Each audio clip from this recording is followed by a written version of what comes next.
తిడుతున్నావు దేవుణ్ణే, నిన్ను నన్ను చూడ్డానికి మన ఒక్కగానొక్క కొడుక్కే తీరికలేదే, మనలాంటి తల్లిదండ్రులు ఎంతమంది ఉన్నారు, వాళ్ళని చూడ్డానికి ఆ దేవుడికి తీరిక ఎక్కడ ఉంటుంది? ఈ కొడుకును కండం కంటే కొబ్బరి చెట్లు కండం చాలా మంచిది. ఉండడానికి నీడనిస్తుంది, తాగడానికి నీళ్ళనిస్తుంది, తినడానికి ఇస్తుంది, చచ్చిపోతే పాడేని ఇస్తుంది, తగలెట్టడానికి కట్టెల్ని ఇస్తుంది అన్న డైలాగు విని ఇన్స్పైర్ అయ్యి అవే సినిమాలో కొన్ని డైలాగులు కాపీ కొట్టి ఓ చిన్న నాటిక రాసి నా రచనా ప్రస్థానాన్ని ప్రారంభించిన. చెయ్యి వణుకుతుంది, పక్కన కూర్చోవాలంటే కాళ్ళు వణుకుతున్నాయి. ఎందుకంటే ఆయన మామూలు ఫిల్ములు తీయలేదండి. అసలు ఆయన చూసి ఎంతోమంది ఫైల్స్ పట్టుకొని ఇండస్ట్రీకి వచ్చేసి డైరెక్టర్లు అవుదాం అనుకున్న వాళ్ళు నేను కూడా ఒకరిని. తర్వాత అందరూ ఇండస్ట్రీ రాకముందు అందరూ అనేవాళ్ళు, నేను దాసరి టీవీలో చూస్తున్నప్పుడు మేము దాసరి గారి కాంపౌండ్ నుంచి వచ్చాం, దాసరి గారి కాంపౌండ్ నుంచి వచ్చాం, దాసరి గారు అనేవాళ్ళు ఈ నా కాంపౌండ్ నుంచి వచ్చాడు. నాకు అవకాశం లేదు ఏంటని అనుకుంటున్న రాత్రి కళ్ళు మూసుకుంటే నాకు ఒక్కసారి వెనక్కి తిరిగి చూసుకుంటే నాకు అనిపించింది, నేను ఫస్ట్ స్కిట్స్ రాస్తూ స్కిట్ రైటర్గా అప్పుడే స్టార్ట్ అయిన నాకు ఒక కంపెనీ పిలిచి మొట్టమొదటి చెక్ ఇచ్చింది దాసరి గారి కంపెనీ. ఆ రకంగా నేను ఆయన కాంపౌండ్ మనిషిని బుల్లితెరకి. రెండో విషయం ఏంటంటే మీకు బిగ్ స్క్రీన్కి సంబంధించి వెండితెరకి సంబంధించి నేను ప్రొడక్షన్ మేనేజర్గా మొదలుపెట్టిన దగ్గర నుంచి సార్ని ఫాలో వస్తున్నాను. ఈ కాంపౌండ్ వాళ్ళ మీటింగ్స్ అవి జరుగుతున్నప్పుడు నేను కలవడం, దూరంగా చూడటం మొదలుపెట్టాను. టాటా బిర్లా మధ్యలో లైలా సినిమా మొదలుపెట్టిన దగ్గర నుంచి ప్రతి ఆడియో ఫంక్షన్కి ఏదో ఫంక్షన్కి నేను పిలవాలని ప్రయత్నం చేస్తూనే ఉన్నా. సార్ కూడా పాజిటివ్గానే స్పందిస్తున్నారు, కానీ కుదరలే. కొన్ని కారణాల వల్ల ప్రతి సినిమాకి కుదరలేదు. ఒక్కసారైనా ఆయన నోటి నుంచి నా మాట అంటే నా పేరు సినిమా చూపిస్తా మామ, ఆ సినిమా తయారు చేసిన కార్మిక బృందం అంతా ఇక్కడే ఉంది. దర్శకుడు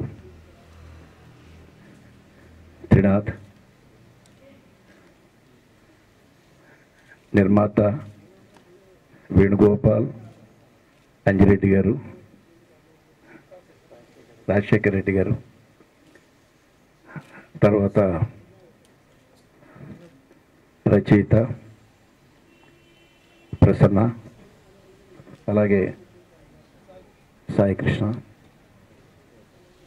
ఈ సినిమాలో టెక్నీషియన్ కాకుండా చాలా రోజుల తర్వాత స్క్రీన్ మీద కనిపించిన మా తోటపల్లి మధు,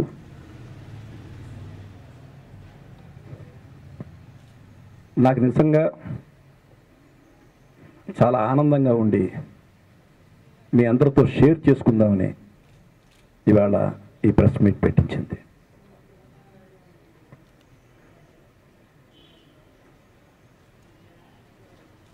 ఒక పెద్ద సినిమా ఆడితే డిస్ట్రిబ్యూటర్లు బాగుంటారు,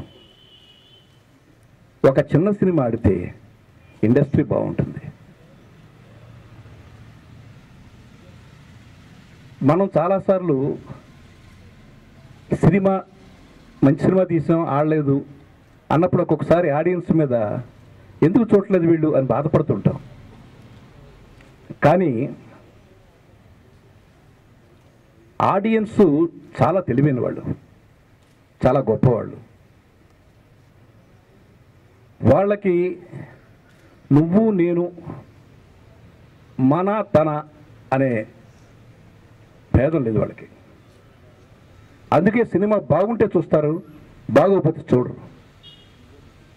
ఆ బాగా అనేది మనకు తెలియకపోవచ్చు, కానీ వాళ్ళకి మాత్రం బాగా తెలుసు.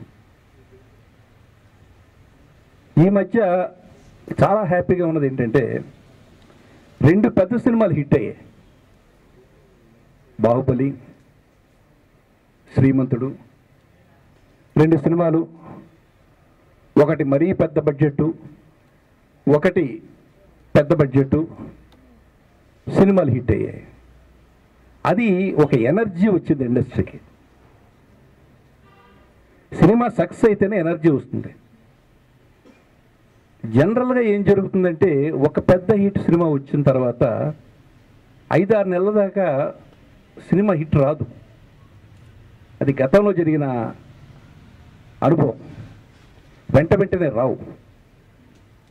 కానీ ఈ సంవత్సరంలో ఈ సెకండ్ హాఫ్లో 2 పెద్ద సినిమాలు హిట్ అవ్వడంతో పాటు సినిమా చూపిస్తా మామ అదే రేంజ్లో హిట్ అయింది. నేను ఎకనామిక్స్ తెలుసుకుని చెప్తున్నాను, కలెక్షన్స్ తెలుసుకుని చెప్తున్నాను. 3 కోట్లతో కొంచెం ఇంచుమించుగా తీసిన సినిమా థియేటర్ గలగా 12-13 కోట్లు చేయబోతోంది ఈ సినిమా.